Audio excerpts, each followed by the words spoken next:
ലോകത്തെ കമ്മ്യൂണിസ്റ്റുകളെയും സോഷ്യലിസ്റ്റുകളെയും കണ്ണിലെ കരടായി കാണുന്ന അമേരിക്കൻ പ്രസിഡന്റ് ഡൊണാൾഡ് ട്രംപിന് സ്വന്തം തട്ടകത്തിൽ ഇപ്പോൾ ലഭിച്ചിരിക്കുന്നത് കനത്ത തിരിച്ചടിയാണ്.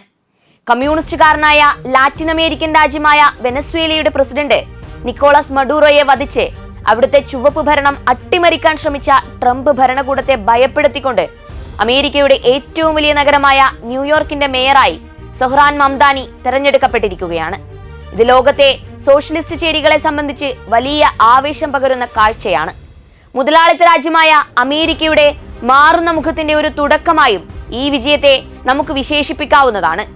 ന്യൂയോർക്ക് സിറ്റിയുടെ രാഷ്ട്രീയ ചരിത്രത്തിൽ ഒരു നാഴികക്കല്ലായി മാറിയ തിരഞ്ഞെടുപ്പാണ് ഇപ്പോൾ നടന്നിരിക്കുന്നത്. ഊഹക്കച്ചവടങ്ങളെയും പരമ്പരാഗത രാഷ്ട്രീയ ശക്തികളെയും അട്ടിമറിച്ച് ഉഗാണ്ടൻ വംശജനും ഇന്ത്യൻ പൈതൃകവുമുള്ള സോഷ്യലിസ്റ്റ് നേതാവുമായ സൊഹ്റാൻ മംദാനി മേയർ കസേരയിലെത്തുമ്പോൾ അത് ഇസ്രായേൽ പ്രധാനമന്ത്രി ബെഞ്ചമിൻ നെതന്യാഹുവിനും വൻ പ്രഹരം തന്നെയാണ്. കാരണം ഗാസയിലെ കൂട്ടക്കുരുതിക്കെതിരെ ഏറ്റവും ശക്തമായ ഭാഷയിൽ പ്രതികരിച്ച നേതാവ് കൂടിയാണ് മംദാനി. 33 വയസ്സ് മാത്രമുള്ള ഈ യുവാവിന്റെ വിജയം നഗരത്തിലെ തൊഴിലാളി വർഗത്തിനും പുരോഗമന ചിന്താഗതിക്കാർക്കും ഒരു പുതിയ പ്രഭാതത്തിന്റെ വാഗ്ദാനമായാണ് അന്താരാഷ്ട്ര മാധ്യമങ്ങൾ പോലും ഇപ്പോൾ വിലയിരുത്തുന്നത്. സംസ്ഥാന അസംബ്ലി അംഗമായിരുന്ന സൊഹ്റാൻ മംദാനിയുടെ ഈ മുന്നേറ്റം യാഥാസ്ഥിതികരെയും മോഡറേറ്റുകളെയും ഒരുപോലെ ഞെട്ടിച്ചിരിക്കുകയാണ്. ഭവനരഹിതർക്ക് താങ്ങാനാവുന്ന വാടക, കോർപ്പറേറ്റുകൾക്കും സമ്പന്നർക്കും ഉയർന്ന നികുതി, പൊതുഗതാഗതം സൗജന്യമാക്കുക തുടങ്ങിയ വിഷയങ്ങളിലൂന്നിയുള്ള അദ്ദേഹത്തിന്റെ പ്രകടന പത്രിക യുവജനങ്ങളെയും തൊഴിലാളി വർഗത്തെയും ശക്തമായി ആകർഷിച്ചു എന്നതിന്റെ തെളിവാണ് ചരിത്ര ഭൂരിപക്ഷത്തോടെയുള്ള മംദാനിയുടെ ഈ വിജയം. റിപ്പബ്ലിക്കൻ സ്ഥാനാർത്ഥിയായ കർട്ടിസ് സ്ലിവയും സ്വതന്ത്രനായി മത്സരിച്ച മുൻ ഗവർണർ ആൻഡ്രൂ ക്വോമോയും അടങ്ങുന്ന ശക്തമായ പ്രതിരോധത്തെയാണ് മംദാനി 50% വോട്ടുകൾ നേടി മറികടന്നത്. 1969 ശേഷം ന്യൂയോർക്ക് മേയർ തിരഞ്ഞെടുപ്പിൽ രേഖപ്പെടുത്തിയ ഏറ്റവും ഉയർന്ന പോളിംഗ് ശതമാനമാണിത്. തിരഞ്ഞെടുപ്പ് കാലത്ത് കടുത്ത വിമർശനങ്ങളും ആരോപണങ്ങളുമാണ് മംദാനി നേരിട്ടിരുന്നത്. മംദാനിയുടെ സോഷ്യലിസ്റ്റ് നിലപാടുകൾ തീവ്രമാണെന്നായിരുന്നു വിമർശകരുടെ പ്രധാന ആരോപണം. ഡൊണാൾഡ് ട്രംപ് അദ്ദേഹത്തെ പരസ്യമായി കമ്മ്യൂണിസ്റ്റ് എന്ന് വിളിക്കുകയും ക്വോമോയെ പിന്തുണച്ച് രംഗത്ത് വരികയും ചെയ്യുകയുണ്ടായി. മംദാനി വിജയിച്ചാൽ ന്യൂയോർക്ക് സിറ്റിക്കുള്ള ഫെഡറൽ ഫണ്ടുകൾ തടഞ്ഞു വെക്കുമെന്ന് ട്രംപ് ഭീഷണിപ്പെടുത്തിയത് തിരഞ്ഞെടുപ്പിന് ചൂട് പകർന്ന മറ്റൊരു സംഭവമായിരുന്നു. കമ്മ്യൂണിസ്റ്റ് സ്ഥാനാർത്ഥിയായ Zohran Mamdani New York city mayor തെരഞ്ഞെടുപ്പിൽ വിജയിച്ചാൽ ആവശ്യമായ ഏറ്റവും കുറഞ്ഞ ഫണ്ട് ഒഴികെ ഫെഡറൽ ഫണ്ടുകൾ നൽകാൻ സാധ്യതയില്ല എന്ന് ട്രംപ് പ്രഖ്യാപിച്ചു. അമേരിക്കൻ രാഷ്ട്രീയത്തിൽ റിപ്പബ്ലിക്കൻ മുതലാളിത്ത പക്ഷത്തിന്റെ ശക്തനായ വക്താവായ ട്രംപ് നടത്തിയ ഈ ഭീഷണി മംദാനിക്ക് അദ്ദേഹത്തിന്റെ രാഷ്ട്രീയ നിലപാടുകൾ കാരണം നേരിടേണ്ടി വന്ന വെല്ലുവിളികളുടെ തീവ്രത വർദ്ധിപ്പിക്കുന്നതായിരുന്നു. ഇതിനെയെല്ലാം അവഗണിച്ചാണ് ന്യൂയോർക്കിലെ വോട്ടർമാർ തങ്ങളുടെ തീരുമാനം പ്രഖ്യാപിച്ചിരിക്കുന്നത്.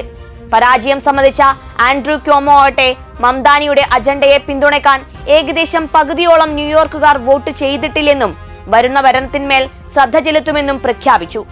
ലൈംഗിക ആരോപണ കേസിൽ ആരോപണ വിധേയനായി തുടരുന്ന ക്വോമോ റിപ്പബ്ലിക്കൻ പാർട്ടിയിൽ നിന്നും പുറത്തു വന്ന ശേഷമായിരുന്നു മേയർ സ്ഥാനാർത്ഥിയായി സ്വതന്ത്രനായി മത്സരിച്ചിരുന്നത്.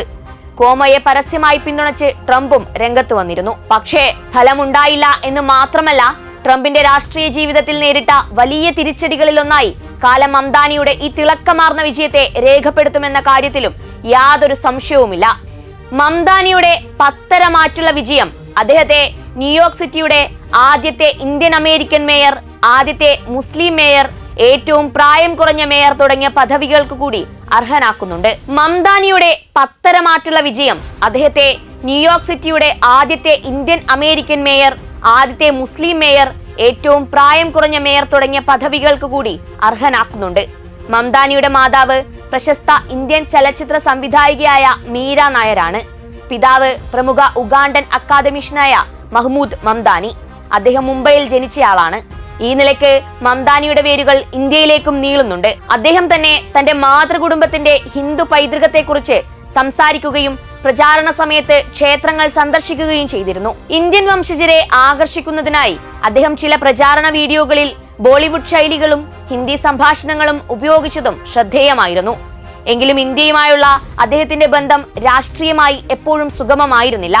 പൗരത്വ ഭേദഗതി നിയമത്തെ വിമർശിച്ചതിനും ചില ഹിന്ദു നേതാക്കളെയും സംഘടനകളെയും വിമർശിച്ചതിന്റെ പേരിലും ഹിന്ദുഫോബിക് പരാമർശങ്ങൾ നടത്തിയെന്നാരോപിച്ച് ഇന്ത്യൻ അമേരിക്കൻ ഗ്രൂപ്പുകളിൽ നിന്ന് മംദാനിക്ക് വിമർശനങ്ങൾ നേരിടേണ്ടി വന്നിരുന്നു.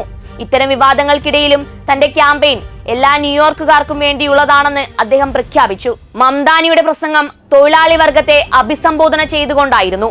ഇന്ന് വൈകുന്നേരം നമ്മുടെ നഗരത്തിന് മുകളിൽ സൂര്യൻ അസ്തമിച്ചിരിക്കാം. പക്ഷേ യൂജിൻ ഡബ്സ് ഒരിക്കൽ പറഞ്ഞതുപോലെ മാനവികതയ്ക്ക് ഒരു നല്ല നാളെയുടെ പ്രഭാതം എനിക്ക് കാണാൻ കഴിയും. എല്ലാ പ്രതിബന്ധങ്ങൾക്കെതിരെയും ഇന്ന് രാത്രി നമ്മൾ അത് കരസ്ഥമാക്കിയിരിക്കുന്നു. ഭാവി നമ്മുടെ കൈകളിലാണ്. മംദാനിയുടെ പ്രധാന വാഗ്ദാനങ്ങൾ ഇനി പറയുന്നവയാണ്. വാടക നിയന്ത്രിത ഭവനങ്ങളിലെ വാടക ഉടൻ മരവിപ്പിക്കും. ന്യൂയോർക്ക് പൊതുഗതാഗത സംവിധാനങ്ങളിലെ യാത്രാക്കൂലി ഒഴിവാക്കും. 6 ആഴ്ച മുതൽ 5 വയസ്സ് വരെയുള്ള കുട്ടികൾക്ക് സൗജന്യ ശിശു സംരക്ഷണം നൽകും. കുറഞ്ഞ വിലയ്ക്ക് സാധനങ്ങൾ ലഭ്യമാക്കുന്നതിനായി നഗരത്തിന്റെ ഉടമസ്ഥതയിലുള്ള പലചരക്ക് കടകളുടെ ഒരു ശൃംഖല സ്ഥാപിക്കും. കോർപ്പറേറ്റ് നികുതി 11.5% ഉയർത്തുകയും ഒരു വർഷം $10 ലക്ഷം വരുമാനമുള്ള സമ്പന്നർക്ക് 2% നികുതി ചുമത്തുകയും ചെയ്യും. വിമർശനങ്ങൾക്കും രാഷ്ട്രീയ സമ്മർദ്ദങ്ങൾക്കുമിടയിൽ സൊഹ്റാൻ മംദാനി നേടിയ ഈ ചരിത്ര വിജയം ന്യൂയോർക്ക് സിറ്റിയിൽ ഒരു പുതിയ കാലഘട്ടത്തിന് തുടക്കം കുറിച്ചിരിക്കുകയാണ്. വംശീയതയുടെയും സോഷ്യലിസത്തിന്റെയും പേരിൽ കടുത്ത എതിർപ്പുകൾ നേരിട്ടാണ് സൊഹ്റാൻ മംദാനി ന്യൂയോർക്ക് സിറ്റിയുടെ മേയർ പദവിയിലേക്ക് എത്തുന്നത്. ഈ വിജയം കേവലം ഒരു തിരഞ്ഞെടുപ്പ് ഫലത്തിനപ്പുറം അമേരിക്കൻ രാഷ്ട്രീയത്തിൽ ഒരു പുതിയ ചരിത്രം കുറിക്കുകയാണ്. ഒരു സോഷ്യലിസ്റ്റ് ഉഗാണ്ടൻ ഇന്ത്യൻ വംശജൻ എന്ന നിലയിൽ നഗരത്തിന്റെ ഭരണസാരഥ്യം ഏറ്റെടുക്കുന്നതിലൂടെ മംദാനി സ്ഥാപിക്കുന്നത് പുതിയൊരു രാഷ്ട്രീയ മാതൃകയാണ്. ന്യൂയോർക്കിലെ തൊഴിലാളി വർഗം തങ്ങളുടെ പ്രതിനിധിയായി കണ്ട ഈ ചെറുപ്പക്കാരന്റെ വിജയം രാജ്യത്തിന്റെ രാഷ്ട്രീയ പ്രവണതകളിൽ ഒരു ഇടതുമാറ്റം ആവശ്യപ്പെടുന്നുണ്ട് എന്നതിന്റെ വ്യക്തമായ സൂചനയാണ് നൽകുന്നത്. ഈ ചരിത്രപരമായ വിജയം മംദാനിയെ കൂടുതൽ ശക്തനായ ഒരു ട്രംപ് വിമർശകനായി കൂടിയാണ് ഉയർത്തിക്കൊണ്ടുവരുന്നത്.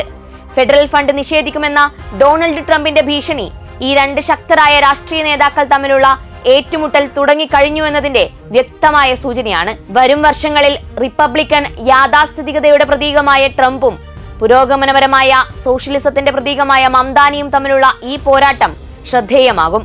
നഗരത്തിന്റെ വികസനത്തിനായുള്ള ഫെഡറൽ ഫണ്ടുകൾ നേടുന്നതിനും സ്വന്തം സോഷ്യലിസ്റ്റ് അജണ്ട നടപ്പിലാക്കുന്നതിനും മംദാനിക്ക് ട്രംപിന്റെ ഭരണവുമായി നിരന്തരം ഏറ്റുമുട്ടേണ്ടി വരും.